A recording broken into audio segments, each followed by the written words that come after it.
문화예술 교육사 과정 공통교양 과목의 동영상 강의 6번째 시간 시작하도록 하겠습니다. 지난주부터 또 우리 그 코로나로 인한 비대면 강의 기간이 3주 연장이 돼서 지난주에 5회차 수업도 동영상으로 우리가 진행을 했었고요. 오늘 이제 6회차 동영상 강의 진행을 하게 되고, 우리가 다음 주까지는 비대면 강의 기간으로 지금 결정이 되어 있죠. 그래서 이번 주까지는 동영상 강의로 여러분들 이론적인 내용을 같이 살펴볼 거고요. 지금 사이버 캠퍼스의 각 과목 공지사항 게시판 들어가 보시면 문화예술 교육 개론과 문화예술 교육 현장의 ERCS 과목별로 중간고사 대체 과제에 대해서 공지가 나가 있습니다. 그래서 대체 과제의 주제와 작성 요령, 분량 뭐 이런 부분들, 제출 기간 뭐 이런 부분들 제가 공지다 올려놨으니까 각 수업별로 여러분들 그 내용 확인하셔가지고 정해진 기간 안까지 중간고사 대체과제 제출을 해주시도록 그렇게 부탁을 드리겠고요. 다음 주에는 중간고사 대체 과제로 중간고사를 대신하기 때문에 다음 주에는 별도의 수업은 없는 것으로 그렇게 진행을 하겠습니다. 그러고 나면 우리가 그 5월 둘째 주에는 일단은 강의실에서 우리가 만나는 것으로 그렇게 예정이 되어 있죠. 그래서 5월 8일이 되겠네요. 5월 8일 날은 일단 강의실에서 우리가 만나는 것으로 그렇게 여러분들 준비를 해주시면 될 것 같고요. 아마 지금 뭐 코로나 사태가 좀 안정되고 있는 추세여서 개인적인 예감은 우리가 5월 8일 날은 강의실에서 서로 만나서 인사도 정식으로 나누고 할 수 있지 않을까라는 기대를 하고 있는데요. 현재 우리 예정되어 있는 일정대로 추가 3주 더 연장된 비대면 강의 기간이 종료가 되고 5월 8일 날 강의실에서 우리가 만나게 되면 5월 8일 이후로는 기본적으로 강의실 강의를 진행을 하도록 하는 것을 원칙으로 하겠다라는 말씀을 드립니다. 그래 특히 이제 우리 수업이 모둠 과목, 모둠 운영이 굉장히 중요하죠. 모둠 활동이 굉장히 중요해서 문화예술 교육 개론도 마찬가지고 문화예술 교육 현장의 이해와 실습 과목도 마찬가지고 모둠 활동과 모둠 활동을 통한 토론 이런 것들이 굉장히 중요한 수업입니다. 특히 이론적인 거 뭐 동영상 강의를 통해서 제가 많은 말씀 드릴 수는 있지만 사실 이런 내용들을 일방적으로 강의를 듣는 것도 중요하지만 우리 수업은 문화예술 교육사가 되어서 두 수업을 통해서 배운 거, 얻게 된 거, 떠오른 생각들을 나중에 이제 현장에 나가서 문화예술 교육 그 수업을 듣는 뭐 청소년들이 될지 아니면 일반 시민들이 될지 다양한 그런 계층의 문화예술 교육 수업을 듣는 피교육자들에게 여러분들의 그런 교육적인 역량이라든가 생각이라든가 또 여러분들의 어떤 교육적인 접근 방식들을 잘 교육 프로그램으로서 전달하고 이해시키고 커뮤니케이션 하는 것들이 굉장히 중요한데 그러기 위해서는 일방적으로 동영상 강의라든가 뭐 강의실 강의를 통해서 교수에게 이론적인 내용들을 전달받고 뭐 머릿속에 암기하는 것도 뭐 필요할지는 모르겠습니다만 사실은 머리로 이렇게 외우는 것보다 마음으로 그런 것들을 받아들여서 납득을 할 수 있어서 그런 것들을 여러분들이 이제 나중에 교육 현장에서 학생들에게 잘 커뮤니케이션 할 수 있도록 하는 것이 중요하다. 그러기 위해서는 일방적으로 수업을 듣는 것도 중요하지만 사실은 그것보다 훨씬 더 중요한 것이 모든 토론을 통해서 그때그때 이제 매주 그 수업마다 이슈가 되는 내용들을 서로 자기의 생각과 다른 사람들의 의견을 듣고 이야기해 보면서 자기 나름대로 그 교과서에 나와 있는 얘기들을 자기 생각으로 만드는 과정들,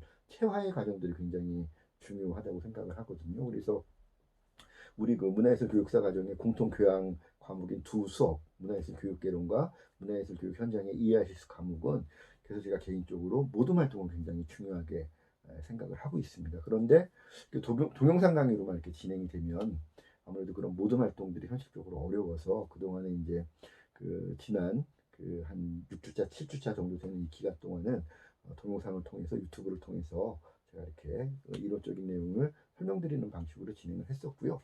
다행히 5월 8일부터 강의실 강의가 가능하게 되면 기본적으로는 모든 활동 원래 우리 그 강의 계획서상에 예정되어 있는 모든 활동 중심으로 진행을 하도록 하겠습니다. 그런데 만에 하나 또 이제 코로나 사태가 지금은 안정적으로 추세가 가고 있긴 합니다만 또 뭐 지역 감염이라든가 또 돌발 변수들이 나올 수 있어서 만에 하나 또 코로나 사태가 조금 악화가 되고 비대면 강의가 또 부득이 또 실시가 돼야 되는 그런 상황이 되게 되면 그때는 모든 활동을 우리가 포기할 수 없기 때문에 실시간 동영상 강의 방식을 병행해서 사용을 하려고 합니다. 실시간 동영상 강의는 지금 우리가 유튜브를 통해서 동영상 강의를 여러분들이 시청을 하고 있는데요. 실시간 동영상 강의는 팀스 프로그램을 활용을 해서 실시간으로 우리가 온라인을 통해서 수업을 컨퍼런스 형식으로 진행을 하는 방식을 쓰려고 합니다. 저도 지금 학교 측에서 제공해 준 그런 특강이라든가 이런 거를 통해서 팀스 프로그램 활용할 수 있는 방식을 계속 지금 공부를 하고 있는 중인데요.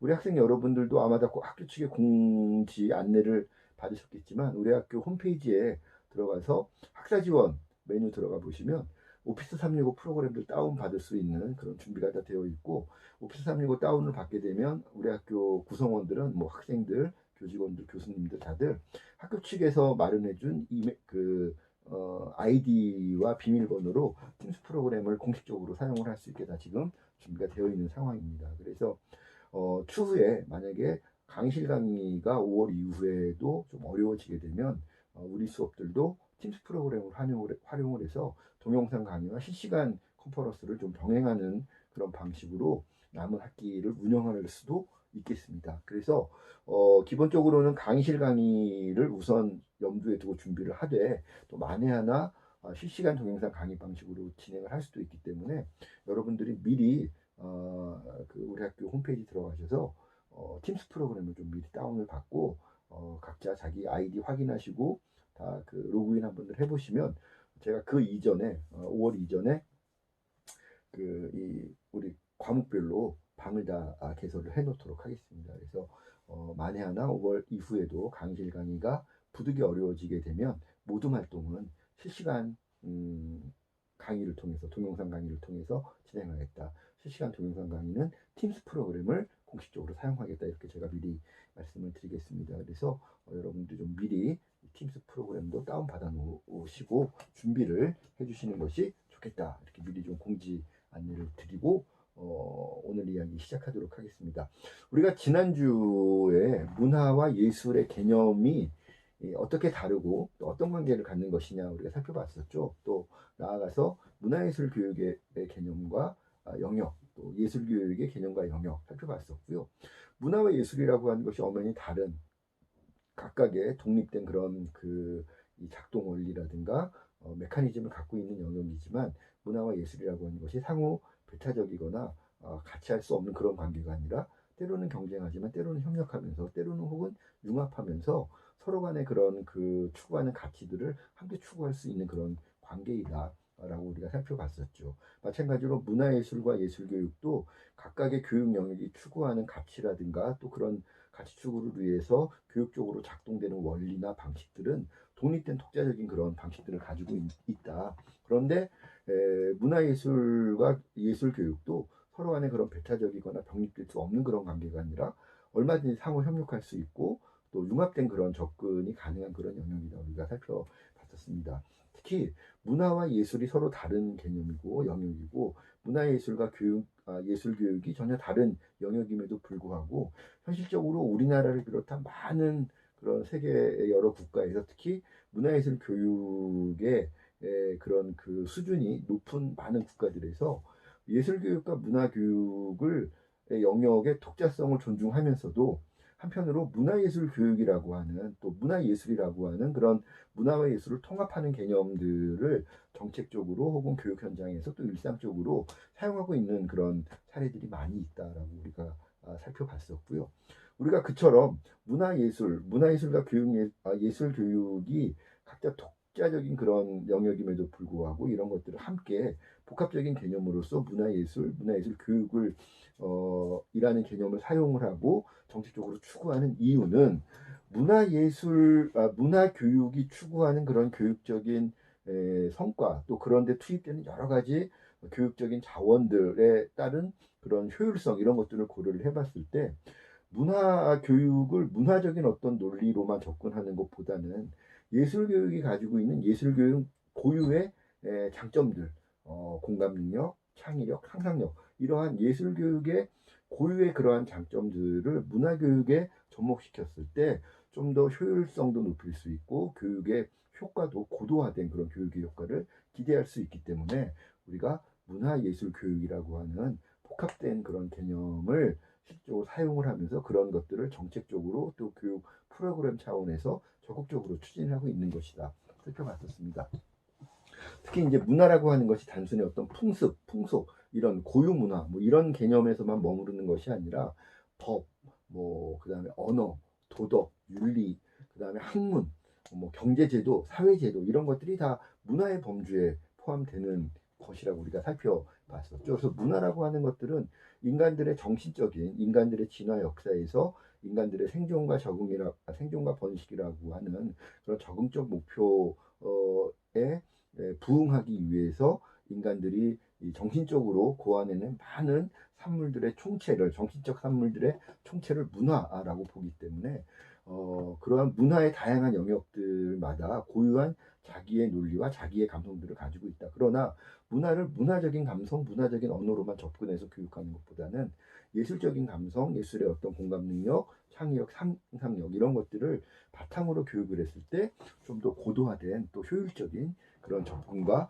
성과를 기대할 수가 있다라고 하는 것이 문화예술 교육이라고 하는 그런 복합된 개념을 정책적으로 사용하는 중요한 이유가 된다. 살펴봤었고요. 그래서 우리가 그 동영상 강의가 시작되는 초반에 여러분들 그 유튜브하고 또 문화예술교육위원회 사이트에서 살펴봤던 그런 예를 들면 예술 교육을 바탕으로 한 인성 교육이라든가 또 그런 충주 지역의 여러 가지 이슈들을 학교와 지역사회 이슈들을 예술적인 방식을 통해서 그런 이슈들을 교육적으로 수용을 하는 이런 사례들을 우리가 학기 초에 살펴봤었는데 바로 그런 것들이 문화교육의 어떤 그 접근 방식과 문화교육에 접근하는 어떤 인식의 관점과 또 그런 것들을 실제 실행하는 프로그램에 있어서 적극적으로 예술의 감성, 예술의 방식을 도입함으로써 효율성도 높이고 또 그 성과들도 고도화시켜서 나타낸 그런 사례들이다 이렇게 우리가 이해할 수 있었을 것 같습니다. 그래서 우리가 지난 시간에 문화와 예술의 차이, 또 문화의 교육과 예술 교육의 개념 차이 이런 거 살펴봤었고요.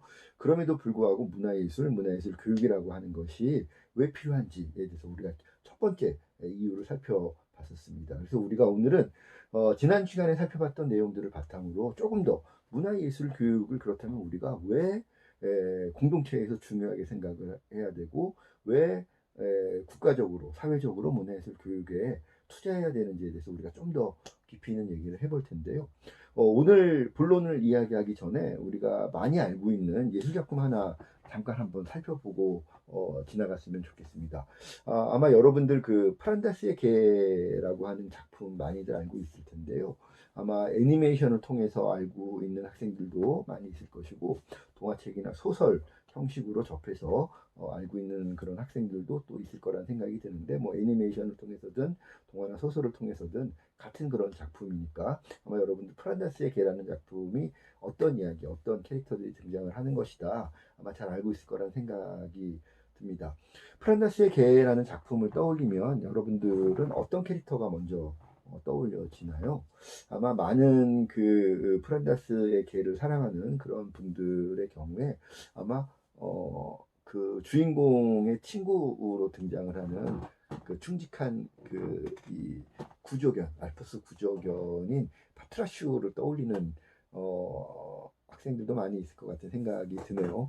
아무래도 그 대표적인 아주 그 마스코트가 되는 캐릭터이기도 한데다가 그 스토리텔링 자체가 이렇게 나이가 먹어서 버려진 구조견인데 주인공 소년에게 발견이 돼서 주인공의 그런 그 우유 배달 이런 생업을 도우면서 소년의 성장 과정을 함께 해주는 그런 그 이 마음을 소울메이트 같은 그런 캐릭터다 보니까 파트라쉬를 떠올리는 학생들도 많이 있을 거고요.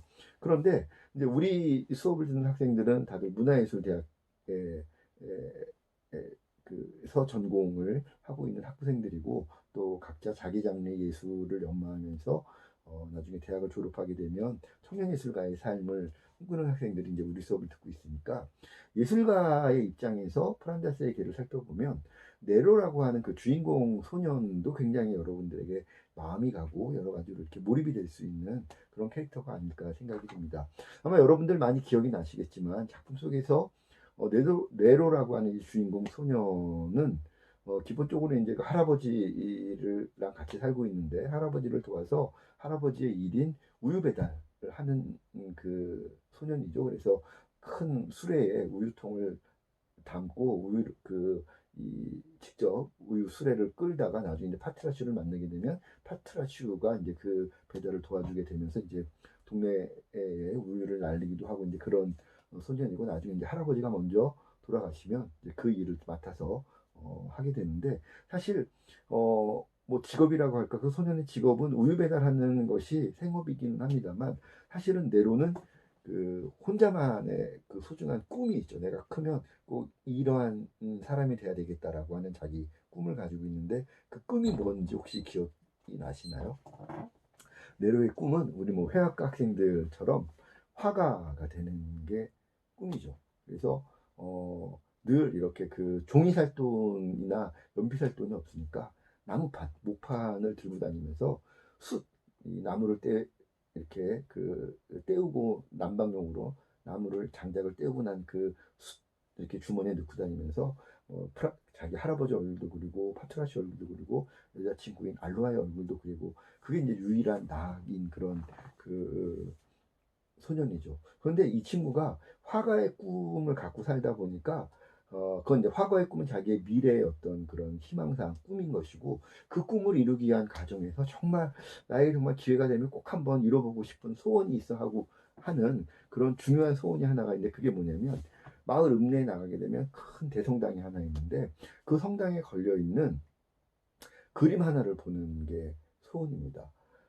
그런데 그 소녀는 그런 꿈을 갖고 네로가 그런 그 성당에 걸려 있는 그림을 보고 싶어 하는 게 정말 그 큰 소원이라고 하는 얘기는 거꾸로 얘기하면 그 소년의 입장에서는 그 그림을 쉽게 보기가 어렵다라는 것이죠. 그 얘기가 뭘까? 왜 성당에 걸려 있는 그림을 못 보지? 요즘 같으면 뭐 동네 성당에 이렇게 가보면 요즘 코로나 뭐 이런 문제 때문에 성당이 있어도 쉽게 들어가 볼 수 없습니다만 그렇지 않은 평소 같으면 뭐 명동성당이든 뭐 어디 뭐 전주에 있는 전동성당이든 성당은 늘 열려 있기 때문에 성당에 들어갈 수 있고 또 성당에 걸려 있는 그림들이 있다면 그것이 뭐 종교적인 그림이든 어떤 다른 어떤 미술 작품들이든 뭐 신자들뿐만 아니라 일반인들에게도 다 그런 것들이 개방되어 있죠. 아마 여러분들이 배낭여행을 하러 뭐 이렇게 유럽의 성당들 많이 가보시면 뭐 이렇게 성당 들어가는 것이 크게 어렵지 않습니다. 뭐 입장료 내는 성당, 제가 유럽에 마지막에 갔을 때는 입장료 내는 성당 그렇게 많지 않았던 것 같고 일부 이제 입장료 그 문화재 보호 차원에서 일부 뭐 이렇게 돈을 받는 성당들이 전혀 없었던 것 같지는 않은데 그런 성당들도 제 기억에는 비싸지 않은 그냥 뭐 우리나라 돈은 1, 2천 원 정도 되는 그런 금액만 내면 누구든지가 성당 들어가서 다 이렇게 감상할 수 있게 하는 그런 캐 지금은 운영이 되고 있어서 지금 사람들의 관점에서 보면 아니 그 읍내에 있는 성당 들어가서 성당에 걸려 있는 그림 보는 게 그게 그 무슨 어려움이 있을까라고 생각을 하겠지만 사실 프란다스의 개라고 하는 이 작품의 이야기 속 배경이 되는 시대는 17세기, 18세기 그 무렵인 것이죠. 그 무렵은 자본주의가 아직 꽃피우지 않고 봉건 사회에서 자본주의 시기로 넘어가는 막 자본주의가 막 움트기 시작하기 전에 마지막 그 이 중세 시대의 어떤 목가적인 풍경이 남아 있으면서 또 자본가 알로와 아빠는 자본가로 등장을 하잖아요. 그런 초기 자본가들이 또 이제 그 이 파워를 가지고 있는 그런 이 전환기가 그 프란다스의 개라고 하는 작품의 시대적인 배경이 되는데 그 시대에는 그 시대만 하더라도 지금과 같은 시민민주주의가 자리를 잡은 시대가 아니기 때문에 신분이 높지 않은 그런 그 사람들에게는 성당이나 궁정에 속해 있는 그러한 그 이 그림이라든가 조각 이런 예술 작품들을 감상을 할 수 있는 기회가 쉽게 제공되는 그런 것들은 아니었다라는 것이죠. 심지어 그 당시에 그 중세에서 근대로 넘어오는 시기에 유럽의 많은 성당들은 그 성당에 들어볼 수 있는 사람들도 주일이 아닌 경우에는 평소에는 쉽게 입장하기가 어려웠고 또 성당이 소유하고 있는 많은 그런 예술 작품들이 성당마다의 교회마다의 사적 재산 사적인 프로퍼티였기 때문에 그것을 보기 위해서는 또 비싼 관람료를 지불을 해야만 볼 수 있는 거죠. 마치 요즘 우리가 루블 박물관이나 오르세이 박물관, 뭐 대형 박물관 들어가기 위해서는 몇만 원씩 되는 그런 입장료 내고 들어가야 되잖아요. 그런 개념으로 여러분들이 생각을 하시면 될 것 같아요. 그래서 프란다스의 계에서도 네로가 성당에 걸린 그림 보는 게 소원이었던 것은 성당에 걸린 그림을 보기 위해서 지불해야 되는 관람료를 마련하기가 어려웠기 때문이었던 거죠. 우유 배달하는 것 갖고는 정말 할아버지랑 나랑 먹고 살기도 힘든데 그 비싼 입장료를 마련한다는 게 네로에게는 굉장히 어려웠던 일입니다. 할아버지도 그게 안타까웠겠죠. 늘 그림 보여주고 싶은데 못 해주시는 거예요. 신문 자체가 우유 배달하는 그런 신문이었다 보니까. 그래서 뭐 마을에서 뭐 이게 막 자본주의로 넘어가는 시대이기 때문에 뭐 너는 천민이고, 뭐 예를 들면 그 아버지가 자본가인 아로안의 집은 뭐 정말 뭐 귀족이고 너는 천민이야, 이건 아니지만, 드러내놓고 차별하는 건 아니지만, 은연중에 아로아의 아버지는 계속 이제 네로를 만나는 거를 못마땅하게 여기는 거죠. 그러다 얘기가 진행되게 되면 뭐 많은 그런 에피소드들이 있지만, 이야기 이제 결말로 이렇게 넘어가 보게 되면 어, 아로아의 아버지가 돈을 잃어버리는데 그거를 네로가 훔쳐간 거다라고 오해를 하고 네로를 의심하고 막 추궁을 하게 되죠. 나중에 알고 봤더니 사실은 네로가 잘못한 게 아니었는데 그 추궁을 받고 할아버지도 돌아가시고 이제 둘이서만, 파트라시랑 둘이서만 살아가고 있는 그 와중에 그런 그 이 오해와 비난을 받다 보니까 이 어린 아이가 심리적으로 큰 타격을 받아서 육체적으로까지 이제 쇠약해지고 정말 이렇게 그 목숨 자체가 어, 약해지는 그런 그 순간이 오게 됩니다. 비극적이죠.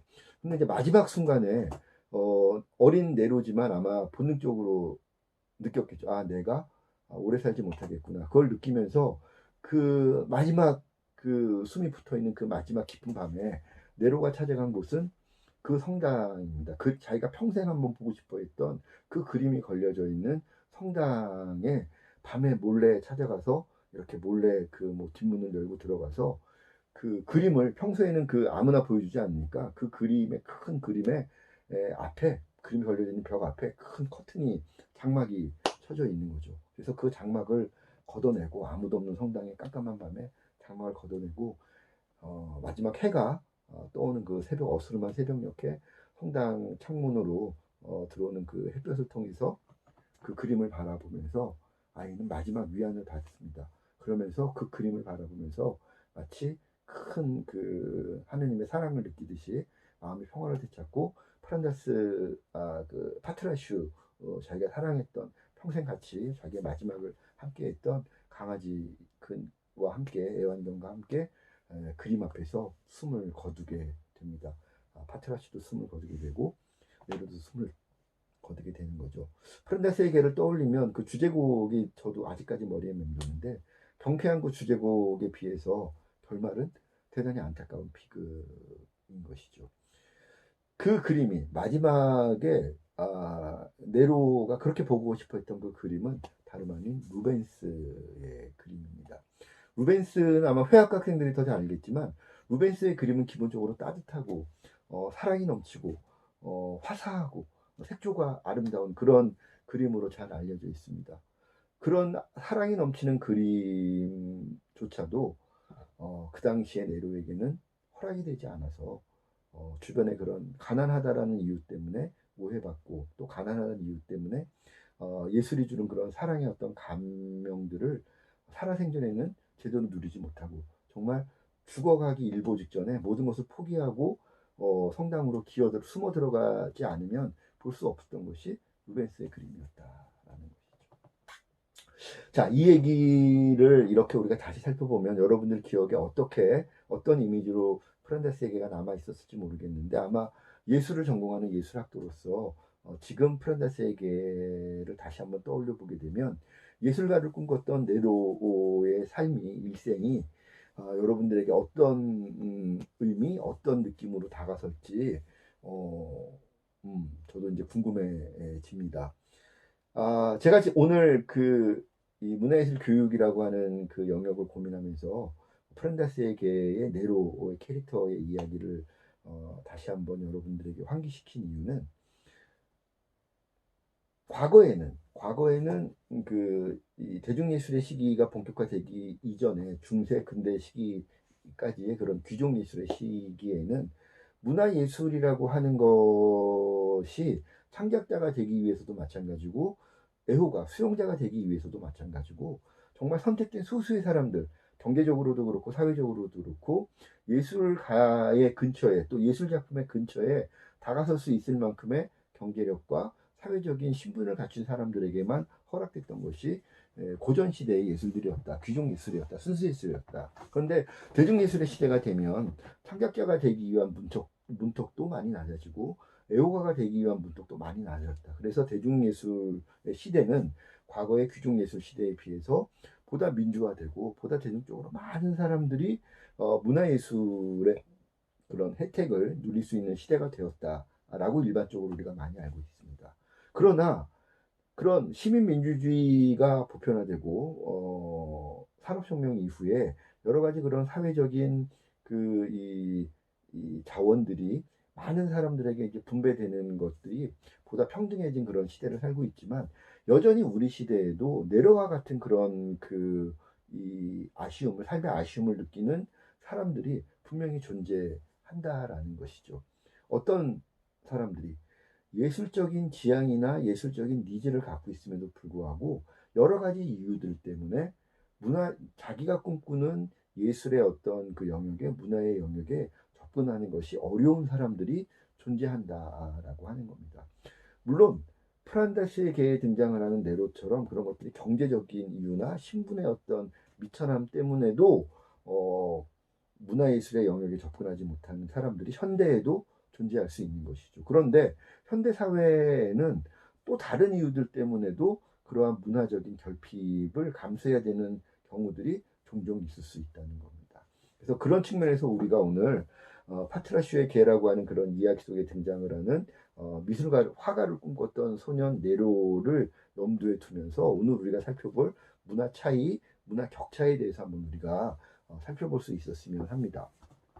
자, 자본주의 시장 경제 체제 안에서는 문화예술은 문화 자본의 어떤 형태로 자본의 어떤 그 역할을 하는 그 경우도 종종 있습니다. 그래서 보통 우리가 사회학이나 그런 경제학에서 특히 이제 그 문화사회학이라고 하는 학문 영역에서는 자본이라고 하는 그런 개념을 크게 세 가지 자본으로 구분해서 접근을 합니다. 하나는 가장 일반적으로 많이 알고 있는 경제자본들, 뭐 화폐, 금융, 부동산 뭐 이런 것도 다 포함을 한 경제자본이라고 하는 것이 존재를 하면서 중요하게 기능을 하고 있고, 또 하나는 사회자본. 예를 들면 그 사람이 어떤 집단에 속해 있느냐, 그 집단에 속해 있기 때문에 누리는 사회적인 혜택들도 분명한 사회자본이 되는 것이죠. 예를 들면 여러분들이 대학 학부를 졸업하게 되면 학부를 졸업했다라고 하는 그 졸업장이 자기의 어떤 사회자본으로 작용을 하는 것이죠. 대학을 마치지 못한 집단과 달리 대학을 졸업한 집단들이 누리는 그런 사회적인 자본들이 분명히 존재를 하고, 그런 것들이 이제 자본의 역할을 하게 되는 거죠. 대졸자이냐 고졸자이냐 또 석사냐 박사 이런 것들에 따라서 그런 것들이 사회의 어떤 개인의 가치를 평가하고 인정받게 만드는 자본의 역할을 하기 때문에 사회자본이라고 하는 것도 중요한 현대 자본주의 사회에서는 자본의 유형이고, 또 하나 또 유력한 자본이 문화 자본입니다. 문화와 예술에 대한 그런 이해 정도, 또 그런 것들에 대한 소양, 그런 것들을 표현할 수 있는 그런 능력, 이런 것들이 사회적으로 그 사람의 평판이나 가치를 평가하고 인정받게 하는데 중요한 그런 요소로서 작동을 하고 있다. 그래서 이제 문화 자본이라고 하는 것도 굉장히 중요하고, 이런 문화 자본이라고 하는 것이 특정한 그런 사회 집단마다 고유한 자기 계층이나 집단들마다 자기들이 다른 집단과 달리 우리 집단이다, 우리 커뮤니티다라고 하는 것들을 인정받고 그런 것들을 유지하기 위해서도 문화예술의 어떤 역량들을 활용을 한다. 그런 측면에서 문화도 굉장히 중요한 예술을 포함한 문화가 자본의 속성을 갖는다라고 하는 것이 문화 사회학의 어떤 중요한 이론들인데요. 사실 뭐 문화 자본에 대해서는 문화가 자본의 속성만을 갖고 있는 것은 아니기 때문에 사실 문화와 예술의 속성이 자본의 속성, 그러니까 문화와 예술이라고 하는 것을 자본의 어떤 관점으로만 이해하는 것은 대단히 편협할 수 있고 위험할 수 있는 그런 접근 방식이긴 한데요. 다만 문화와 예술도 자본의 속성을 가지면서 자본으로서 기능을 할 수 있는 여지가 있다라는 정도는 우리도 양해할 수 있을 것 같습니다. 그런데 오늘 우리가 그 문화와 예술에 대한 여러 가지 접근 그 이론들 가운데 자본 측면에서 문화와 예술도 이해해 볼 수 있겠다라고 하는 이유는 오늘 우리가 본격적으로 주로 중요하게 살펴보고자 하는 문화 차이와 문화 격차를 이해하기 위해서 문화 자본이라고 하는 그런 그 관점에서 문화 차이와 문화 격차를 살펴보고자 하는 그런 이유 때문에 이런 이야기들을 우리가 한번 나눠보는 것이죠. 자, 우리가 방금 그 파트라슈의 친구 네로의 경우를 살펴봤습니다만 현대에도 문화의 창작이나 특히 수용 영역에 있어서 문화의 수용 또 문화의 수용을 통해서 여러 가지 혜택들을 우리가 접해볼 수가 있는데 그럼 문화의 수용과 혜택 또 창작에 있어서도 마찬가지인데 문화의 수용과 혜택을 누리는 그런 영역에 있어서 사회적으로나 경제적으로나 독일한 집단에 속해 있는 사람들 사이에서도 이게 다르게 그런 수용과 혜택의 정도나 편차가 나타날 수가 있다는 것이죠. 예를 들면 똑같은 그런 경제적인 어떤 그 이 능력을 예를 들면 자산가 나는 뭐 은행에 얼마의 돈을 가지고 있고 집도 내 집 가지고 있고 뭐 내 집 말고도 뭐 이렇게 세 주는 집도 있고 뭐 이런 경제적으로 비슷한 수준에 속해 있는 사람들이라 할지라도 문화적인 수용과 혜택에 있어서는 차이가 날 수 있다는 겁니다. 왜? 예를 들면 지역적인 차이가 있을 수 있겠죠.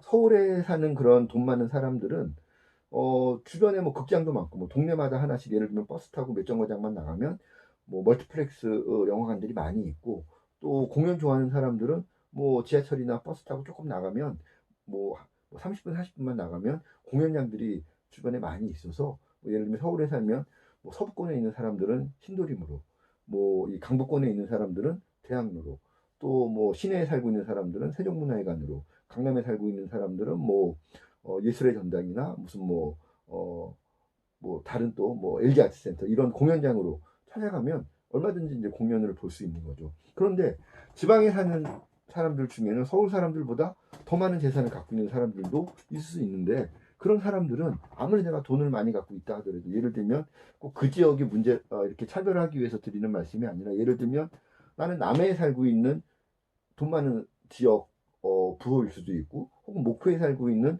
돈 많은 지역 부호일 수도 있는데 그 동네에 내려가 보면 극장이나 공연장이 그렇게 많지가 않습니다.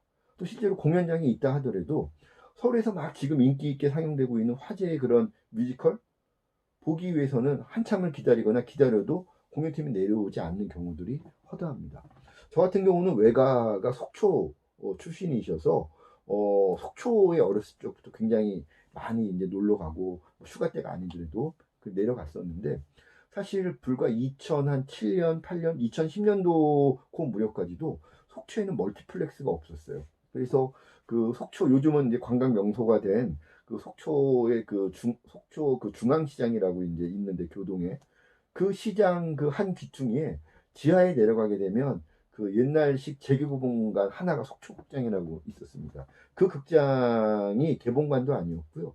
서울에서 영화 상영이 끝나면 그 다음에 이제 뭐 몇 주 있다가 그 필름 받아가지고 틀어주는 그런 그 재개봉관이었고 막 비 오면 막 곰팡이 냄새 쾌쾌하게 나고 의자도 막 불편하고 좁고 뭐 이런 극장 그거 하나가 유일하게 속초 시내에 속초라고 하는 그 지역에 있는 유일한 문화 시설이었던 거죠.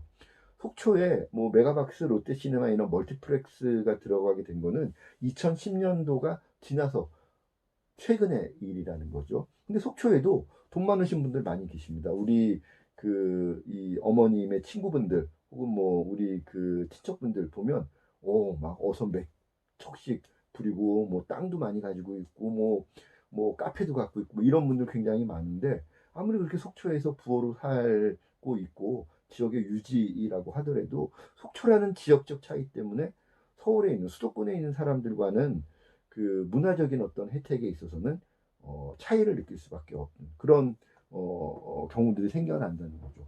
역으로 수도권에 있는 사람들은 서울에 있는 사람들은 경제적으로 내가 그 사람들보다는 조금 못할지 모르겠지만 뭐 영화 보러 다니고 뭐 공연 보러 다니고 내가 조금 뭐 아르바이트해서 조금 준비가 안 되면 뭐 내가 좋아하는 뮤지컬도 볼 수 있고 뭐 영화도 볼 수 있고 뭐 아니면 뭐 홍대 같은 데 가면 뭐 라이브 콘서트도 음악 들을 수 있고 뭐 이런 혜택들을 누릴 수 있다는 거죠. 그래서 경제적인 어떤 그 이유가 아니더라도 지역적인 이유 때문에도 문화 수용과 혜택에 있어서는 차이가 발생할 수 있다라는 거죠. 또 서울에 살고 있고 서울에서 똑같은 그런 뭐 수준의 경제적인 어떤 수준이라든가 어떤 사회적인 신분을 갖고 있다 하더라도 나는 태생적으로 예술이 별로야. 난 개인적으로 나는 예술이 나하고 잘 안 맞아. 이런 개인적인 성향 차이에 있어 따라서도 문화 예술의 수용과 혜택은 또 차이가 나는 겁니다. 아마 여러분들 우리 수업을 듣는 학생들은 다들 예술에 대한 어떤 감수성들이 뛰어나기 때문에 용인대학교라고 하는 좋은 한양대 대학에 들어와서 예술을 전공을 하는 학생들, 학부생들이 되어 있지만 사실 여러분들이 똑같이 초중고 이렇게 쭉 밟아 올라올 때 아마 입시 이 과정에서도 예술을 선택했을 정도로 예술적인 지향성이 높았던 학생들은 아마 여러분들 동창들 가운데 초중고 동창들 가운데 많지 않았을 거예요. 아마 여러분들 우리 학교 지방에서 올라와서 유학하는 학생들도 많을 텐데 아마 대부분 인근 뭐 심리 안에서는 그림 제일 잘 그리는 사람, 인근 심리 안에서는 연기 제일 잘하는 사람, 인근 심리 안에서는 소리 제일 잘하는 사람들이 없을 겁니다. 그런 사람들 정도가 돼야 우리 학교 올 수 있는 거죠. 그러니까 그런 차이들이 분명히 존재하더라는 겁니다. 개인적인 성향 차이에 의해서도 문화예술에 대한 수용과 접근은 달라질 수 있다. 또, 또 어떤 요인들이 있을 수 있나? 가족이나 아니면 어떤 친구들 이런 준거 집단이라고 그러죠. 자기의 어떤 삶의 가치 기준이나 어떤 그 의사결정을 내릴 때 중요하게 자기가 그런 판단에 그 근거를 삼는 가까운 마음을 두고 있는 집단들을 누구나 가지고 있습니다. 그걸 우리가 사회학적으로 준거 집단이라고 얘기하고 가족일 수도 있고 아니면 친구들의 어떤 그런 커뮤니티일 수도 있고 학교일 수도 있고 아니면 조금 좀 예를 들면 요즘처럼 막 투표하고 이런 선거 기간에는 특정 지역이 가지고 있는 어떤 정서가 준거 집단으로 작동하기도 합니다. 어쨌든 그러한 개념을 우리가 준거 집단이라고 하는데 특히 이런 문화예술 같은 경우는 친구나 가족처럼 사적으로 친근한 준거 집단이 어떤 문화 감수성을 갖고 있느냐에 따라서 개인의 어떤 문화적인 그 이 선택이 영향을 받는 경우들이 종종 있다는 겁니다. 내가 개인적으로는 정말 문화예술 이런 거 막 그 생활적으로도 아니면 내가 창작적으로도 해보고 싶어 이런 사람이 있을 수 있는데 예를 들면 부모님이 그런 거를 잘 이해를 못한다거나 주변 친구들이 야 너 그런 거 왜 해? 이러면 내가 정말 이런 거 개인적으로는 성향이 하고 싶은 예술하고 싶은 성향을 갖고 있음에도 불구하고 주변의 중고 집단들이 반대를 하면 나 이러고 하면 안 되나 보다 하고 소극적으로 결정을 하는 경우들도 종종 있습니다. 아마 저 같은 경우는 개인적으로 사실 저는 대학교 갈 때 예대 연영과 가고 싶어 했었는데 부모님이 반대해서 못 간 케이스입니다. 제가 이 얘기는 뭐 정말 한이 맺혀 있는 얘기여서 나중에 여러분들 강의실에서 기회가 되면 제 얘기를 들을 수 있는 시간이 있을지 모르겠는데 어쨌든 저처럼 개인적인 성향은 예술가가 되고 싶었으나 가족 등 중거 집단의 반대 때문에 예술가 얘기를 포기했던 그런 사례들 주변에 많이 있을 수 있는 거죠. 그래서 이런 것들처럼 지역적인 차이거나 개인적인 성향 차이거나 중거 집단의 어떤 영향력들 때문에 문화예술의 수용과 또 이런 혜택을 받아들이는 것에 있어서 차이가 나타날 수 있다. 상대적인 박탈감이 느껴질 수 있다라는 겁니다. 그래서 문화의 차이는 경제적이거나 사회적인 어떤 여건 때문에도 많이 발생을 하지만 같은 그런 경제적인 사회적인 수준의 집단 안에서도 문화적인 차이는 굉장히 많이 나타날 수 있다라는 거죠. 그래서 지금 우리가 살펴본 것처럼 사회 경제적인 이유 때문에도 문화 차이는 발생을 하고 그 외에도 지역적인 차이, 개인의 성향 차이, 가족 등 중거 집단이 가지고 있는 문화 감수성의 차이 이런 것들 때문에도 문화적인 어떤 혜택, 문화적인 수용 기회 이런 것들은 개인에게 차이가 나게 작동할 수 있다. 우리가 이런 것들을 문화 차이라고 이야기한다라는 겁니다.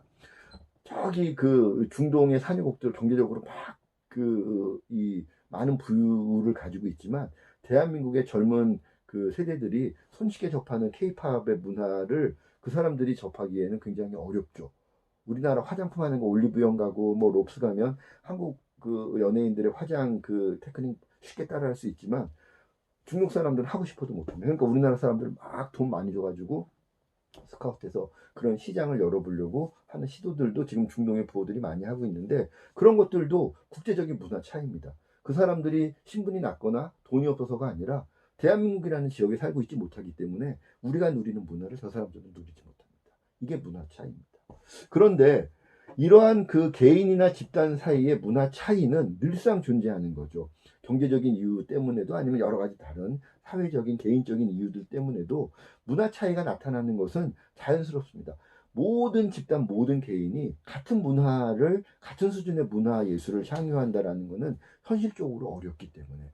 그런데 문제는 어떤 개인이나 집단이 자기 개인이나 집단이 당면하고 있는 문화 차이를 극복하고 싶은 동기와 의지를 가지고 있는데, 그러한 의지나 동기를 갖고 있음에도 불구하고 그 개인이나 집단의 노력만으로 그러한 문화 차이를 해소하기가 어려운 경우, 이런 경우를 우리가 문화 격차라고 얘기합니다. 예를 들면 뭐 저기 멀리 남해나 뭐 아니면 저기 뭐 사우디아라비아에 있는 그런 그 케이팝 애호가, 이런 아니면 우리나라 영화 애호가들이 서울에 살고 있지 않기 때문에 문화 차이를 느껴. 나 이걸 좀 극복하고 싶어. 그럼 어떻게 할 수 있어? 이 사람들이 자기들이 투자를 해서 자기네 동네에 극장을 짓는다거나 공연장을 건립을 하고 많은 출연료를 투자를 해서 지역에 있는 그런 애호가들을 위해서 서울의 어떤 그 공연, 그 뮤지컬 공연 팀도 초대를 해오고, 혹은 뭐 그런 극장을 설립을 해서 뭐 요즘은 디지털 방식으로 영화 트니까 극장만 만들면 서울에서 상영하는 영화 지방에서 트는 거 어렵지 않죠.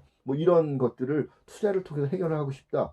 돈 있는 사람들은 그걸 해결할 수가 있겠죠. 혹은 그런 역량이 있는 사람들은 투자를 해서 나름대로 그런 방식들을 모색할 수 있을 겁니다. 그런데 그런 사람, 그런 역량을 갖고 있는 사람들이 자기가 당면한 문화 차이를 극복하려고자 하는 의지나 동기가 있어서 자기 역량 갖고 그런 문화 차이를 극복하게 되면 별 문제가 없는데, 아까 살펴봤던 문화 차이가 나타나게 되는 그런 여러 가지 이유들 가운데 어떤 이유들은, 어떤 집단이나 어떤 개인들은 자기들의 역량만 가지고는 그런 문화 차이를 극복하는 것이 어려운 경우들이 종종 발생하더라.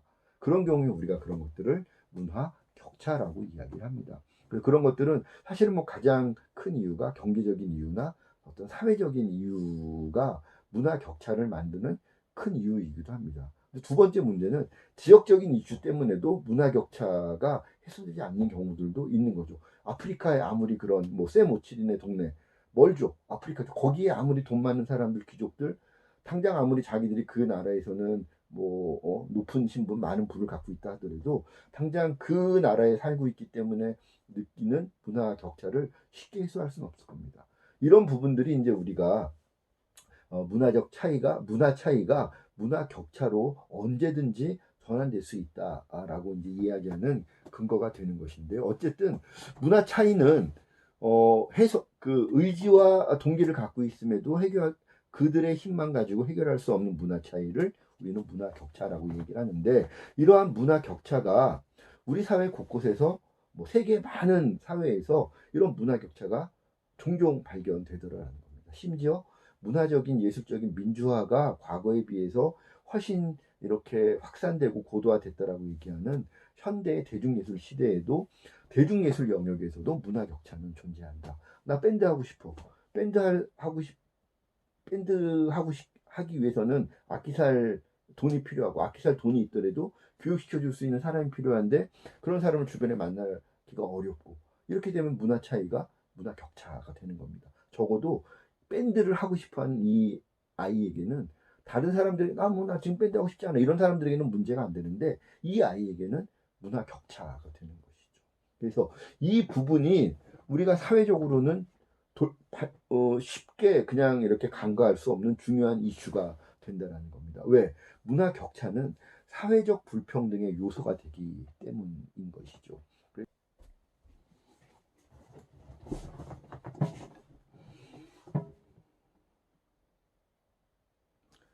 그런데 이런 문화 격차가 위험할 수 있다는 것, 문화적인 격차는 문화 차이와 달리 우리가 사회적으로 신중하게 고민을 해야 된다라고 하는 것은, 문화 격차가 쉽게 사회적 불평등의 요소가 되기 때문입니다. 문화 차이는 방금 우리가 살펴봤던 것처럼 자연스러울 수도 있는 거예요.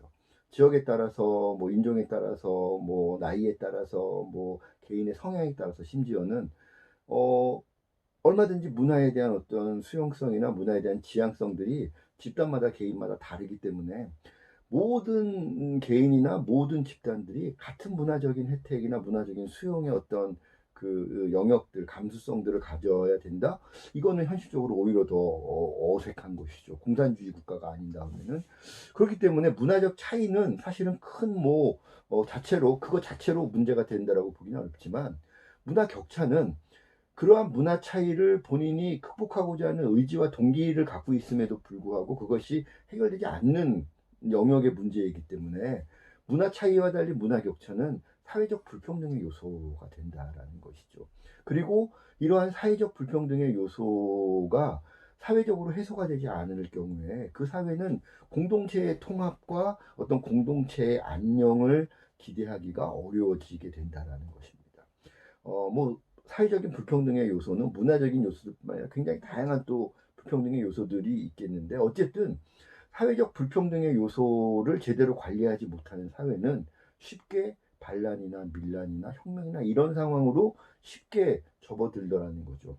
우리가 프랑스 대혁명 기간에 경제적인 뭐 이런 사회적인 문제 때문에도 프랑스 그런 그 시민혁명이 일어났지만, 마지막 그런 시민혁명이 아주 폭력적인 상황으로 치닫게 된 데에는 문화적으로, 아니 빵이 없으면 고기를 먹으면 되지, 그러한 그 이 인식의 차이, 문화적인 인식의 차이가 시민들에게 전해지면서 그 분노가 극에 달했던 그런 그 경우를 우리가 역사적으로 살펴볼 수가 있는데, 그만큼 문화적인 격차도 사회적인 안정이나 공동체의 안녕이나 통합을 저해하는 굉장히 심각한 사회적 불평등의 그런 요인이 된다라는 것이죠. 그래서 이러한 문화 격차를 사회적으로 관리하고 매니지먼트하고, 그러한 문화 격차가 불평등의 요소로까지 작용되지 않도록 잘 관리할 필요성이 느껴지고, 그런 이유 때문에 문화예술 교육이라고 하는 것의 중요성이 다시 한번 제기되는 것이다. 우리가 지난 시간에 살펴봤던 것처럼 어쨌든 모든 사회는 문화 교육을 사회의 어떤 중요한 정책적인 대상으로 삼을 수밖에 없다. 그러한 문화 교육의 효율성과 성과를 높이기 위해서 예술 교육과의 그런 통합이 필요할 수밖에 없다. 우리가 살펴봤었는데, 그러한 것들이 좀 더 나아가게 됐을 때 그러한 문화 교육이라고 하는 것이 이루어지기 위해서는 문화 격차를 느끼고 있는 사람들이 문화 교육의 혜택을 좀 더 보편적으로 느낄 수 있도록 국가가 그런 것들을 정책화시키고 프로그램화시켜서 시행을 해야 된다라고 하는 것이죠. 그래서 우리가 오늘 고민하는 문화예술 교육은 자연스러울 수 있는 문화 차이를 해소하려고 하는 것이 아니라 문화 격차를 해소하기 위해서 문화예술 교육이 기여해야 된다라고, 우리가 좀 더 진전된 그런 개념, 진전된 인식을 우리가 살펴볼 수 있다는 거죠. 일반적인 문화 교육을 좀 더 잘 하기 위해서 예술과의 접목을 시도하는 문화예술 교육이라고 하는 개념이 필요하다. 우리가 한번 지난 시간에 살펴봤다면, 여기서 한 걸음 더 나가서 두 번째 이유, 그러한 문화 교육, 문화예술 교육이 기여해야 되고 또 문화예술 교육이 뭔가 사회적으로 중요한 이유는, 문화 격차를 느끼고 있는 개인이나 집단이 있다면 그 사람들이 느끼는 문화 격차를 해소할 수 있도록 문화예술 교육이 기여해야 된다라고 하는 두 번째 이유를 우리가 살펴볼 수 있다는 겁니다. 그러다 보니까 오늘날 우리가 고민하는 문화예술 교육은 이러한 이 인식이 필요하다라는 겁니다. 어떤 인식? 모든 청소년, 모든 시민들에게 평등한 문화예술 교육이라고 하는 것은 오해일 수 있다는 겁니다. 우리가 고민하는 것은 모든 청소년, 모든 시민들에게 평등한 문화예술 교육을 시행할 것을 고민하는 것이 아니라, 문화예술 교육을, 문화와 예술을 원하는 청소년과 시민들에게 그들에게 평등한 문화예술 교육을 시행하는 것이, 그러한 문화예술 교육의 기회가 제공되는 것이 중요하다라는 인식이 우리에게 필요하다라는 것이죠. 왜 이 말씀을 제가 오늘 마지막으로 강조하고자 하는 것이냐면, 문화예술 교육은 문화 차이라고 하는 측면에서 잘못 작동하게 되면 원치 않는 사람들에게 문화예술을 강요하는 우를 범할 수도 있다라는 겁니다. 내가 그림 그리는 거 좋아하지 않는 아이에게 야, 그림을 통해서 우리가 많은 인성교육도 할 수 있으니 너도 오늘 그림을 그려봐. 이거는 올바른 접근 방식이 아니라는 겁니다. 어떤 아이는 그림을 좋아하고 어떤 아이는 음악을 좋아하고 어떤 아이는 아예 그런 예술적인보다는 나는 몸으로 뭔가를 하는 체육을 더 좋아하는 아이가 있을 수도 있고 또 어떤 아이들은 나는 뭐 체육도 별로고 예체능 다 별론데 나는 그냥 뭐 이렇게 책 읽고 공부하고 이런 게 더 좋아. 아이들마다 굉장히 서로 다른 개인적인 이 감수성과 지향들을 갖고 있다면 각각의 특성에 맞는 교육 프로그램들이 제공돼야 되는 것이 바람직한 평등의 관점이지 이런 특성들을 싸그리 무시하고 모든 아이들에게 똑같은 미술 교육을 모든 아이에게 똑같은 뭐 국영수 교육을 모든 아이에게 똑같은 체육 교육을 이거는 오히려 평등의 개념을 잘못 이해하고 있는 것이다. 이거는 오히려 획일화의 우에 획일화의 어떤 함정에 빠질 수 있는 방식이다라는 것이죠. 오늘 그래서 우리가 고민하는 문화예술 교육은 앞으로 우리가 문화예술 교육사 과정에서 고민하는 그런 문화예술 교육은 기회에 대한 평등인데 그런 기회 문화예술 교육 기회에 대한 평등인데 문화예술 교육의 기회라고 하는 것은 문화예술 교육을 원하고 그러한 개인의 감수성을 갖고 있는 아이들 혹시 그러한 감수성을 갖고 있는데 아까 얘기했던 준거 집단의 어떤 영향력 때문에 그런 것들을 미처 스스로가 갖고 있는 자신의 문화 역량, 예술 역량을 깨닫고 있지 못한 아이들에게 자극을 주어서 그런 것들을 깨닫게 만드는 정도의 어, 기회 제공을 이야기하는 것이지 모든 아이들이 가지고 있는 감수성의 문화예술의 감수성의 차이를 깡그리 무시하고 모든 사람들에게 똑같은 문화예술 교육을 이라는 관점에서 접근하는 것은 아니다. 결코 아니다.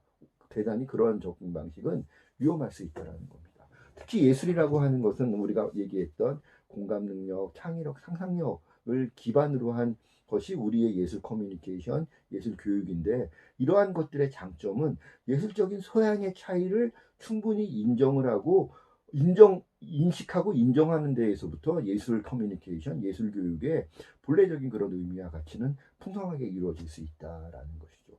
악기를 잘하는 것만이 능사는 아니고 악기 잘 이런 악기를 잘 다루는 사람이 연주하는 음악을 잘 들을 수 있는 사람을 만드는 것도 예술 커뮤니케이션, 예술 교육에서는 대단히 중요한 겁니다. 우리가 앞으로 교재를 통해서 살펴보겠지만 어쨌든 그러한 부분들, 예술의 감수성의 차이는 집단마다 개인마다 다 다르다. 그런 것들을 인정을 하고 인식을 하면서 그런 차이에 기반을 한 다양한 기회가 그 수준과 차이에 다 이렇게 일대일로 적응할 수 있는 다양한 문화예술 교육의 수준에 따른 혹은 집단에 따른 기회가 다양하게 제공되는 그런 문화예술 교육을 이야기하는 것이 우리가 오늘날 이야기하는 문화예술 교육에 있어서의 기회의 평등이다라고 하는 부분들을 오늘 우리가 마지막으로 좀 제가 강조를 하면서 우리 학생들에게 말씀을 드리고 싶습니다. 아마 여러분들이 오늘 제가 이야기한 부분들 문화 차이를 해소하려고 하는 것이 아니라 문화 격차를 해소하려고 하는 것이다. 모든 학생과 시민들에게 제공되는 문화예술 교육이 아니라 문화예술과 문화예술 교육을 원하는 사람들에게 평등하게 제공되는 것이다라고 하는 이 이야기를 아마 우리 예대 학생들은 쉽게 피부로 이해할 수 있을 거라는 생각이 듭니다. 아마 여러분들이 입시 예술 교육 과정에서도 아마 그런 그 문제의식들을 본능적으로 아마 여러분들이 느끼고 있을 거라는 생각을 하고 있습니다. 아마 여러분들 선배들하고도 얘기 많이 제가 대화 나눠보면 많이 그런 문제의식들을 느끼더라고요. 그래서 문화예술 교육이라고 하는 것이 오늘은 문화 차이가 아니라 문화 격차 해소를 위한 것이다. 그렇기 때문에 앞으로 우리가 고민해야 될, 우리 여러분들이 고민해야 될 문화예술 교육 프로그램들은 그런 문화적인 차이를 인정을 하면서 문화적인 차이를 느끼고 있는 사람들 가운데 정말 자신이 느끼는 문화 격차를 한번 문화예술 교육을 통해서 스스로 해소해 보고자 하는 그런 의지나 잠재된 그런 니즈를 갖고 있는 사람들에게 환경적인 자극이 되어주기 위한 문화예술 교육이어야 되겠다라고 하는 부분들을 우리가 오늘 강조하면서 살펴볼 수 있을 것 같습니다. 그래서 오늘 우리가 중요하게 문화 차이와 문화 격차의 개념들을 살펴봤고요. 문화예술 교육은 문화 차이보다는 문화 격차 해소에 좀 더 주안점을 두고 우리가 접근해야 되는 그러한 개념입니다. 우리가 고민하는 문화예술의 평등이라고 하는 것들은 개인이나 집단이 가지고 있는 문화적 차이를 무시하는 그런 평등이 아니라 개인과 집단이 가지고 있는 다양한 문화예술의 감성의 차이를 인정을 하면서 그 차이를 인정을 하는 범주 안에서의 그 토대 위에서의 기회의 평등을 이야기하는 것이다. 라고 오늘 우리 살펴봤던 내용들 정리해 볼 수 있을 것 같습니다. 자, 오늘 여러분들 그 6번째 문화예술사 과정 공동 교양 과정 6번째 동영상 강의 내용들 어떻게 잘 이해가 되셨는지 모르겠습니다. 우리가 오늘 그 6번의 동영상 강의와 한 번의 사례 연구 탐구 시간을 가졌는데요. 이 6번의 동영상 강의 기간 동안에 여러분들 이 접했던 내용들 가운데 조금 이해가 안 되거나 혹은 이 동영상 강의를 통해서 좀 더 깊이 있게 이해했으면 알고 싶은 그런 내용들의 일이 있다면 메일이나 뭐 이런 걸로 언제든지 저에게 우리 사이버 캠퍼스 들어가 보면 제 이메일과 제 연락처 다 나와 있습니다. 언제든지 연락 주시고요. 혹시 뭐 개인적으로 그런 거 보내기가 조금 아직 얼굴도 못 본 사이에 뭐 질문 보내고 이러기 쑥스럽다 이런 학생들이 있으면 우리 이제 강의실 강의 5월 8일 날 시작이 되면 그때 혹은 사이버 팀스를 통한 실시간 강의를 통해서 언제든지 편하게 저한테 질문해 주십시오. 그러면 동영상 강의라고 하는 이 방식의 특성상 좀 이렇게 심도 있는 질의응답 이게 좀 안 되고 있으니까 그런 아쉬움들은 저희가 동영상 강의가 끝나고 강의실 강의가 시작하게 되면 그때 제가 충분히 여러분들에게 그런 부분들은 제가 알고 있는 그런 제 역량이 허락하는 범위 안에서 최대한 여러분들에게 제가 제공을 해드리겠고요. 그런 것들을 통해서 여러분들이 나중에 이제 문화예술 교육사로서 문화예술 교육 현장에 진출하게 되었을 때 그러한 부분들을 잘 학생들과의 커뮤니케이션 과정에서 활용하실 수 있도록 제가 여러분들 서포트해 드리도록 할 테니까 얼마든지 질문 주시고 또 질문 남겨주시고 질문 또 얼굴 봤을 때 언제든지 편안하게 질문해 주시고 마지막으로 당부의 말씀을 드리겠습니다. 자, 오늘도 긴 시간 동안 동영상 강의 들으시느라고 수고하셨고요. 다음 주에는 그 사이버 캠퍼스 공지사항의 중간고사 대체 과제 안내 내용들 잘 숙지하셔서 중간고사 대체 과제 내주시는 걸로 다음 주에는 대체하도록 하겠고요. 별 다른 상황의 변화가 없으면 5월 8일 날 정규 수업 시간에 강의실에서 만나는 것으로 그렇게 하겠습니다. 관련된 내용도 제가 다시 한번 사이버 캠퍼스에 공지 올릴 테니까 사이버 캠퍼스의 공지사항 좀 수시로 확인해 주시는 거 다시 한번 부탁드리겠습니다. 자, 오늘 6번째 동영상 강의 여러분들 시청해 주시느라고 수고 많으셨습니다. 고맙습니다.